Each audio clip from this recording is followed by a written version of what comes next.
Hello, hello. This is Yuri with Moving Sales Professionals for yet another episode of Let's Talk Moving.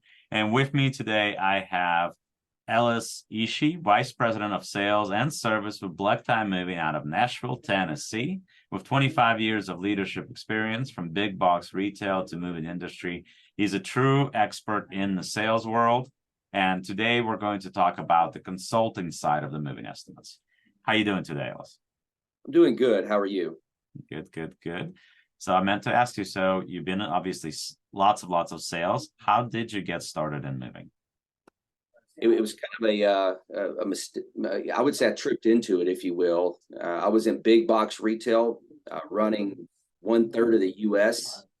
and traveling a lot. And an owner in Nashville reached out to me and asked to meet for lunch and sit down and talk a little bit about his business model. And I walked into the office and quickly picked up on an opportunity within the moving industry to take what I'd learned in big box retail and bring that selling strategy or consultative approach into an industry that I didn't feel like really had a lot of that, at least in the area of the country where I was living. So a lot of upside potential, a lot of growth opportunity to build a team here in Nashville, and took a leap of faith.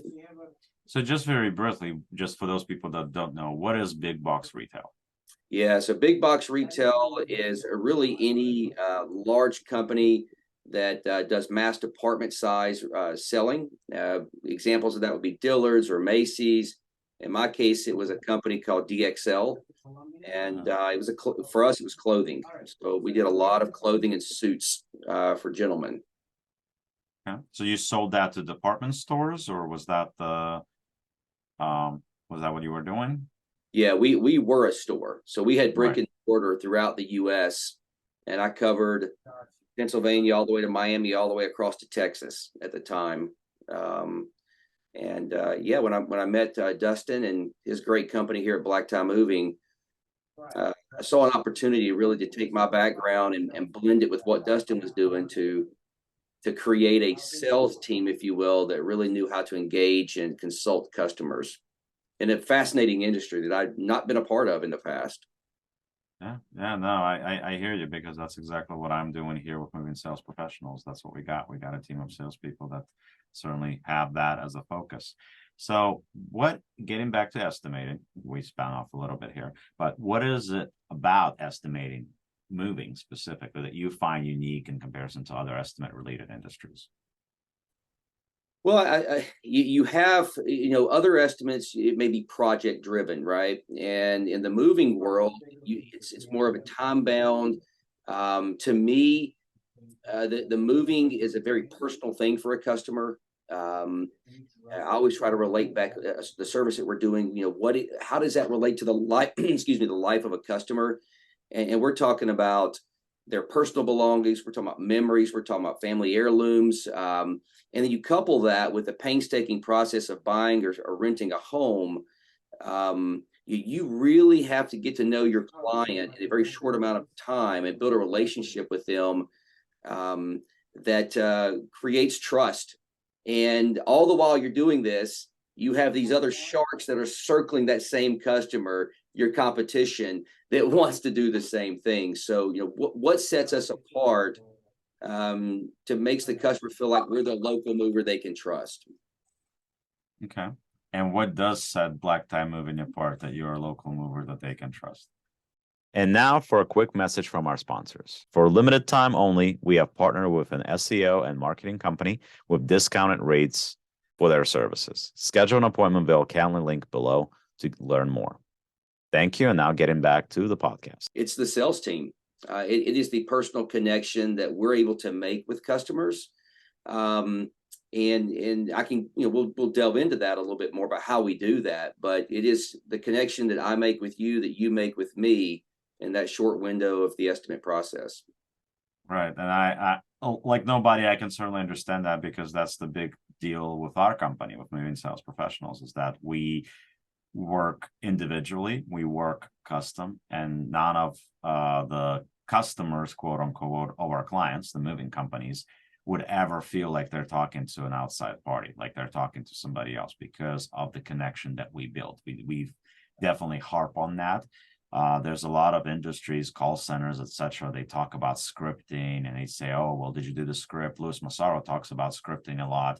You know, he has a script, and pretty much within Smart Moving that he was obviously promoting, you know, he had that whole thing that the script within there. But to me, it's not about the script. You can use the script certainly during the training process, especially if you're working with somebody that's not familiar with the moving industry. And that's certainly my goal. I like to bring in salespeople.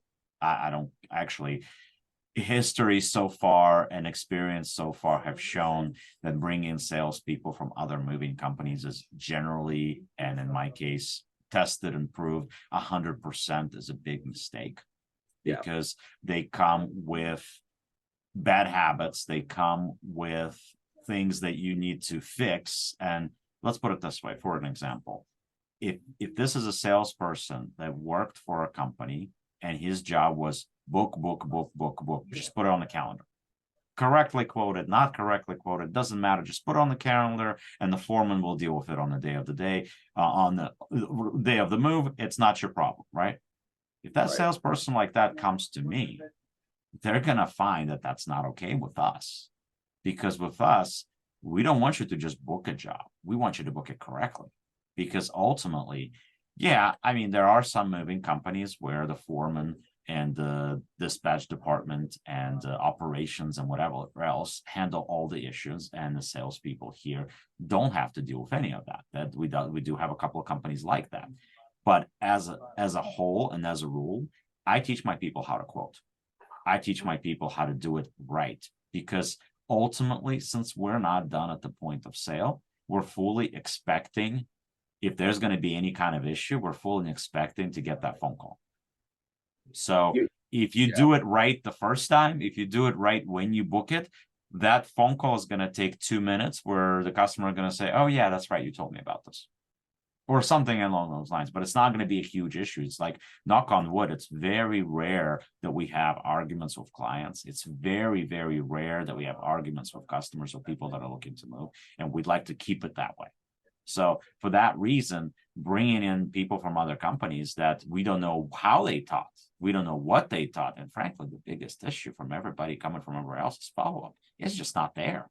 They can't do it to save their life. They can't do it right. They can't, like, we give them a blueprint. We say, okay, this is what you got to do, this, and this. You know, I've been in the industry for 20 years. I've been on the phone with customers. I still do it sometimes. As I try to grow, sometimes you have growing pains. Sometimes you may need to cover for a salesperson. So sometimes I'm still on the phone.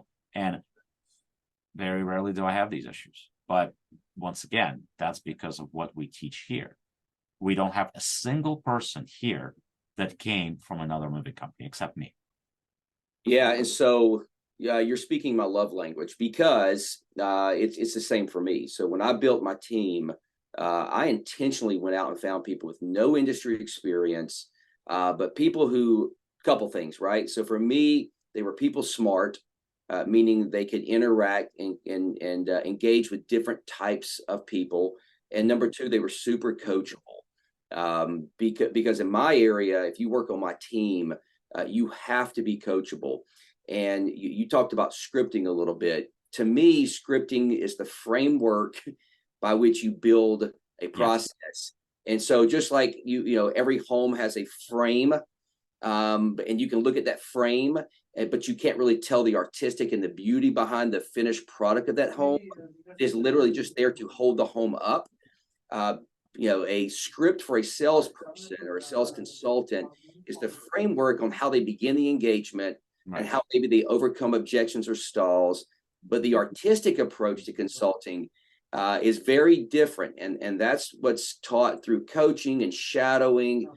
And that would be the difference between consulting and estimating, of course. 100%, right? And so, you know, how, if this is the beginning and end of a conversation with a client, this much is the closing approach, right? This is right, how much we ask for the sale. This other part is how much we listen and intently engage in the needs of the customer. And they will tell you that if we do one thing as sales consultants, and that is not talk, and that's hard, right? Just listen to what your customers are telling you. That's why I bring in people. It's the same approach I had. I never intended to bring people from moving companies. Couple fell on my lap along the way, but once again, not a single one of them is here at this point. Yeah. So that was, once again, it fell, and if anything, it taught me never again. This last person that I just had, never again. I'm done. Yeah. I'm done taking anybody that's like, if you tell me you work for another moving company, bye. Sorry, you don't fit what we're looking for. But because you're right, Yuri. I mean, they try to just throw a job on the book, and then we deal with the operational dynamics of that job the day of the move. My sales guys are not only rated because there's KPIs, right? We all have them. They're not only rated on conversion, average ticket size, did they add pack, were we able to find out that need?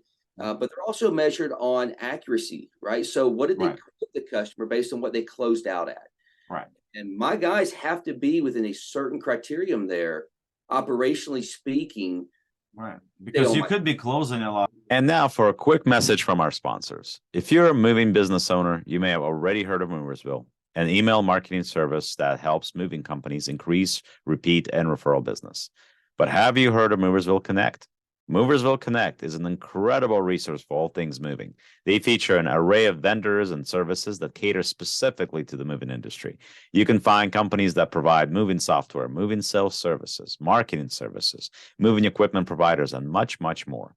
Visit moversville.com to learn more. Jobs, but if you end up with problems every time you guys go out, first of all, you guys that are there in the field, they're going to get disenchanted because they have to do, because it's like, for example, every time for the companies that I worked, that they saw my name on the lead and they saw that I booked the job, they knew they could breathe easy.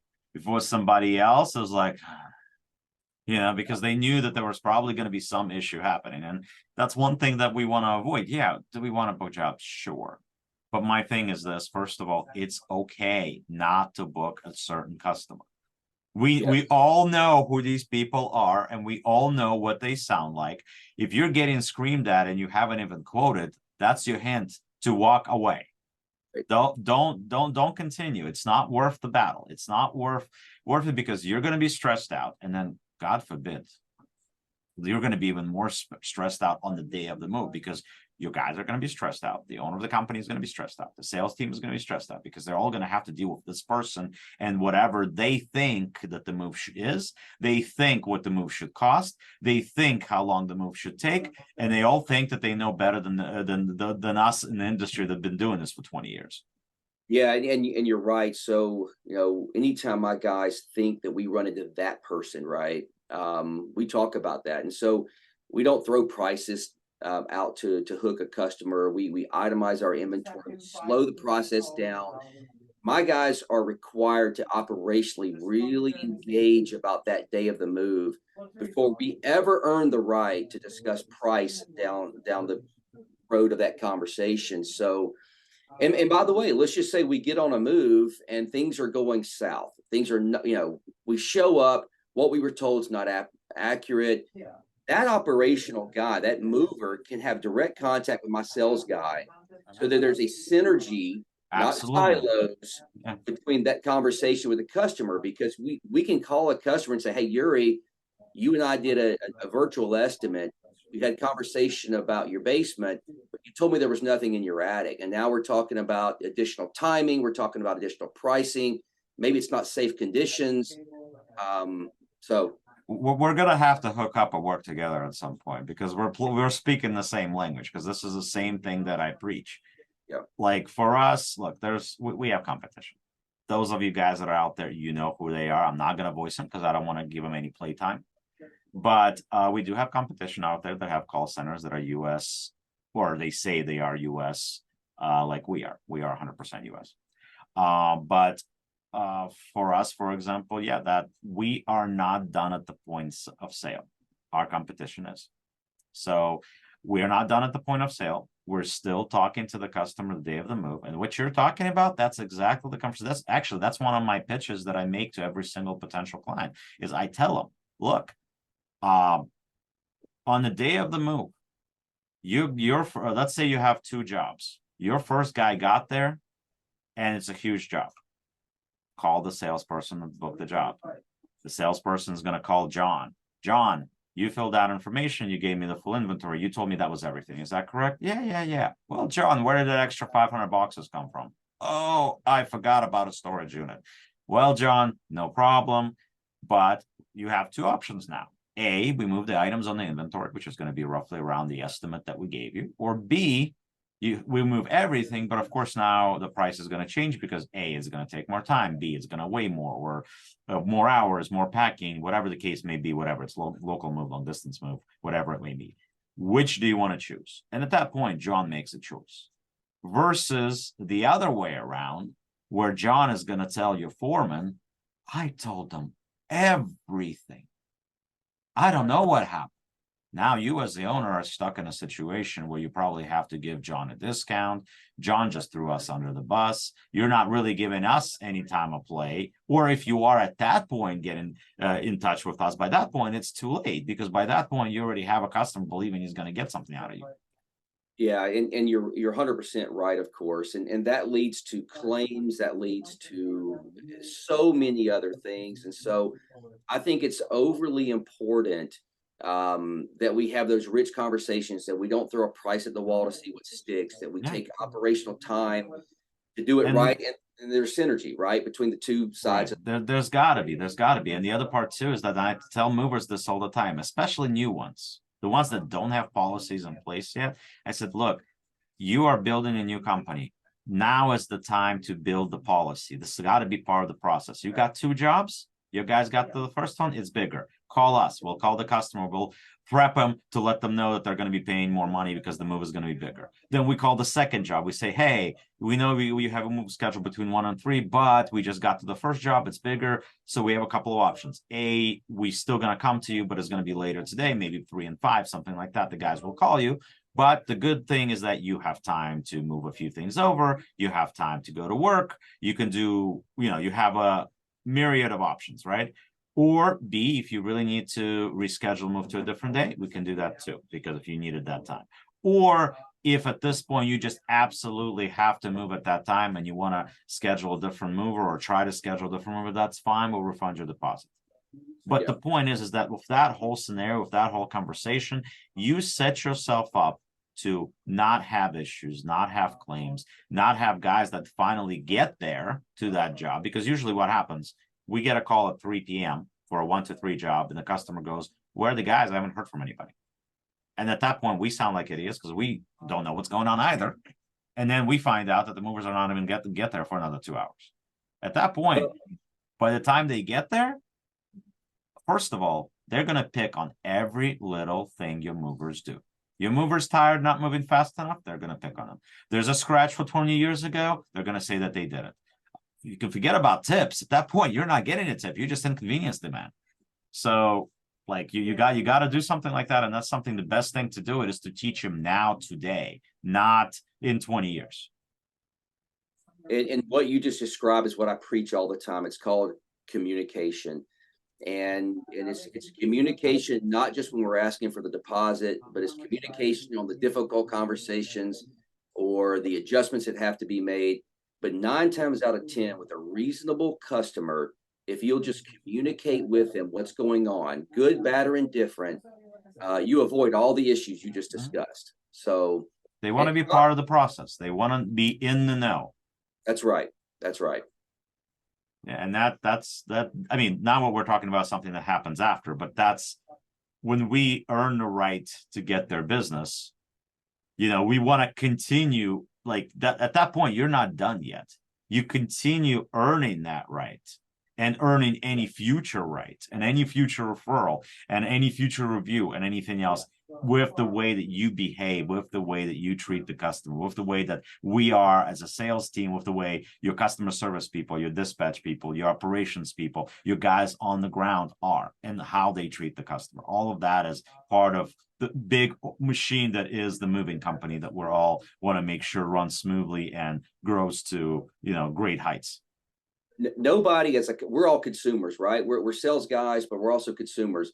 And if you have to pick the phone up to call a place where you've done business, albeit service or a product, you don't want to make that call to begin with, right? But if you have to make the call, you fully expect a quick turnaround, simple communication, right? And a solution.